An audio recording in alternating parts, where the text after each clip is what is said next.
Okay guys, isa na muling mapagpalang umaga, tanghali, gabi po sa inyo lahat. Sana po ang lahat ay nasa mabuting kalagayan at ligtas po sa anumang kapahamakan. Saan man po kayo dako ng mundo naroroon. Ako po muli ang inyong lingkod, Maestro 21 TV. At sa ating video ngayong araw na ito mga kalingap, tayo muli po ay magbibigay ng ating panibagong kuro-kuro, komento, opinion at reaction. Tungkol nga po dito sa naging kasagutan po, kasagutan po ni Baby Beyonce sa kanya pong Facebook o dito sa note na ito mga kalingap. So ito ay tugon po ni Baby Beyonce doon sa sinasabi po o doon sa sinabi po naging pahayag.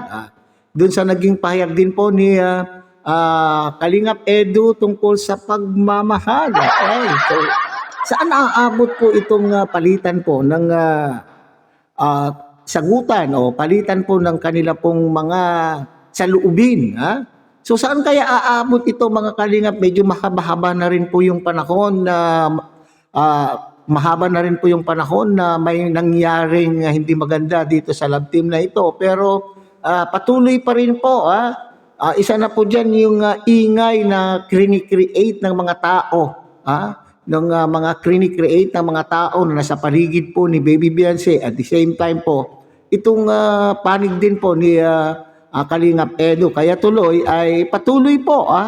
Dagdag pa riyan mga kalingap siyempre. Kaya po tuloy-tuloy po ang ingay. Dagdag pa riyan itong kasamahan po natin na kagaya ko rin po na nakikisaw-saw.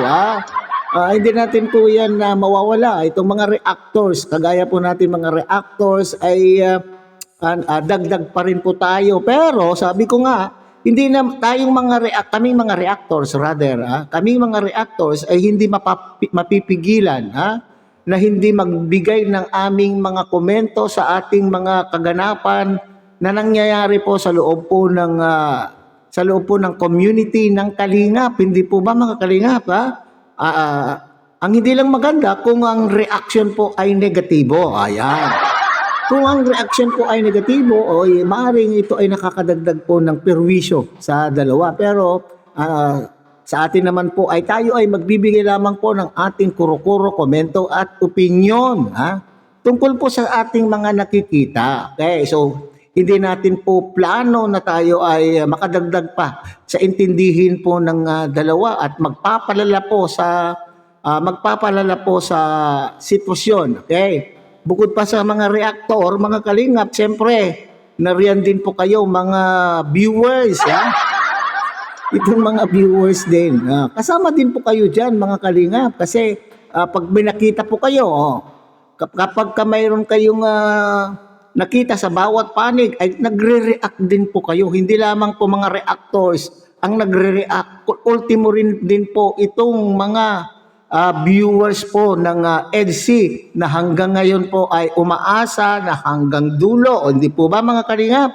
Kaya nasasaktan kayo at nakakapagbigay din po kayo ng inyo pong komento at reaction po dahil nasasaktan po kayo dahil alam ko mahal po niyo pareho ang EDC. Hindi po ba mga kalingap? Okay. So dito ay mag-focus po tayo dito sa naging komento or naging kasagutan. Bagamat hindi natin alam kung kanino patungkol po itong note po na ito ni Baby Beyonce. Pero ganun na nga po kung ano po yung nasa isip natin mga kalingap. Ganun na nga po kasi ang nagpahayag lamang po o sumagot lamang po tungkol sa pagmamahal ay itong si Kalingap Edu.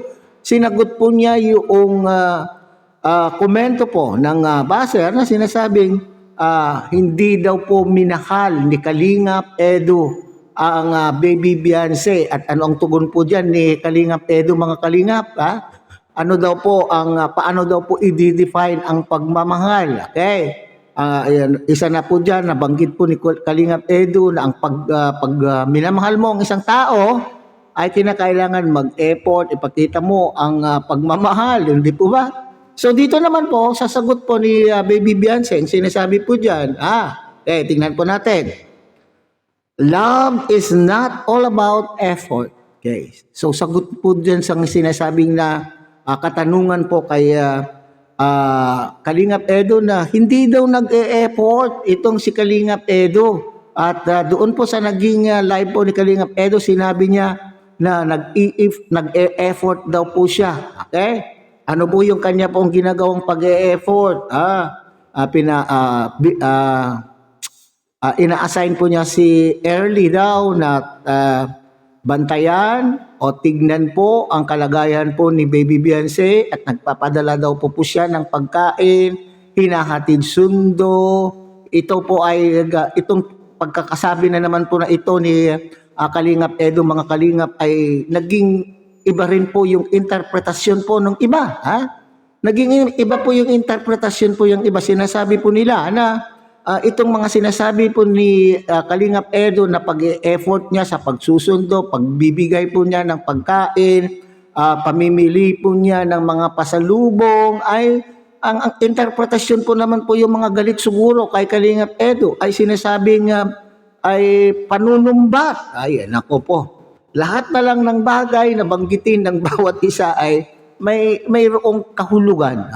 Mayroon ibang kahulugan. Kaya lang naman po ito nabanggit. Kaya lang po naman po ito nabanggit ni Kalingap Edo dahil sa may nagtanong na sinasabi ay may hindi daw po siya nag-e-effort. Kaya nga nabanggit po niya yon. Hindi nyo alam na maski wala tayong vlog ay inahatid sundo ko at sinasabi niya binibilhan ko ng pasalubong kapag ako po ay napupunta sa ibang lugar. Hindi po ba? So hindi ito yung panunumbat. Huwag naman po ninyong dagdagan at lalo tuloy nagkakagulo. Nagkakagulo. Siyempre, iba-iba, alam ko, iba-iba po tayo ng interpretasyon sa ating mga napapanood o nababasa, nakikita. Pero huwag na tayong makadagdag pa. Okay? So, sinasabi. So, tama naman po na ang pagmamahal ay hindi lahat ay para sa yung effort na ginagawa mo. Okay, so yung effort, kagaya po yung nabanggit po ni Kalingap Edo. It's not all about, love is not all about effort. Okay. It's about loyalty. Okay. Para sa akin, mga Kalingap, ang pag-e-effort ay pagpapakita rin po ng pagmamahal. Okay. Kasama po riyan sa pagpapakita ng pagmamahal. Okay. Pero, kapag ang loyalty ang nasira, nasasayang din lahat ng mga effort. Okay. Nababaliwala po yung effort. Hindi na nakikita yung effort na iginawa po ninyo na bilang simbolo ng iyong bilang pagpapakita ng iyong pagmamahal sa isang karelasyon. Kapag nawala yung loyalty, wala na. Wala na yung effort. Nakalimutan na. Ano ba yung loyalty? Pagka ang isang tao ay hindi loyal, kapag ibig sabihin, diretsahin natin mga Kalingap. Pinipili ko pa po yung salita pero talagang yun doon na po Pag sinabi kasing loyalty, maaring ikaw ay may iba. Okay. Sa isang relasyon, kapag ito ay hindi loyal, yung iyong karelasyon, ibig sabihin may nakita ka na may iba po siya. Okay. May iba po siyang minamahal bukod sa iyo. Okay. Kaya nga baliwala yung effort kasi you are not loyal. You are not loyal, Okay, so tama lang din naman na ang pagmamahal ay hindi lahat po yung effort. Kasi baliwala yung effort kung walang loyalty. Yung loyalty yung talagang isa lang. Maging loyal ka kung loyal ang isang tao kung ikaw lang ang minamahal, hindi ka dinadagdagan. Mag-isa ka lang. Mag-isa, walang iba. Okay. And respectful. Okay, sabi niya, it's not about effort.